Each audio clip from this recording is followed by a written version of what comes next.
কত সুন্দর কলমি শাক হয়েছে দেখো। আজকে কলমি শাকগুলোকে তুলবো আর এগুলো ভাজা হবে। কি সুন্দর হয়ে গেছে দেখো, কতগুলো শাক হয়েছে। নমস্কার, সবাই কেমন আছো? চলে এলাম আমি শেফালি আজকে আবারও একটা নতুন ব্লগ নিয়ে।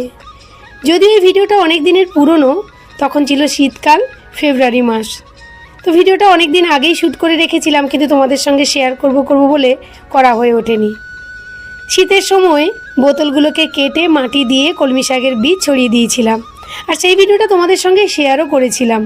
আর তখন তোমাদেরকে বলেছিলাম যখন কলমি শাক হবে তখন তোমাদের সঙ্গে আবারও শেয়ার করব। তো অনেক দিন পর মনে হলো এই ভিডিওটা এবার শেয়ার করে ফেলি, কেননা গ্যালারি পরিষ্কার করতে গিয়ে ভিডিওটাকে ভাবলাম শেয়ার না করে ডিলিট করে দেব।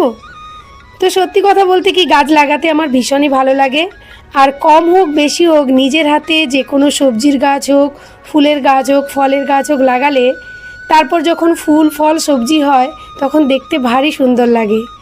তো খাওয়ার থেকে আমি যে এই শাকগুলোকে কেটে তুলছি আমার যে কী ভীষণ ভালো লাগছিল। তার আগে আরও ভালো লাগছিল যখন গাছগুলো ছোট্ট থেকে একটু একটু করে বড় হচ্ছিল।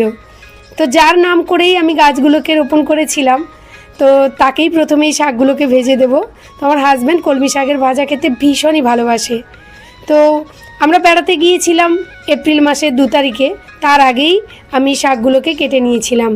কেটে ভাজা করে খাওয়া অনেক দিন আগেই হয়ে গেছে, এখন তোমাদের সঙ্গে আমি শেয়ার করছি শুধু এই উদ্দেশ্যে যে যদি তোমার মনের মধ্যে কোনো ইচ্ছে থাকে সেই ইচ্ছেটাকে অবশ্যই তুমি পূর্ণ করে নেবে, তাহলে দেখবে শরীর মন দুটোই ভালো থাকবে।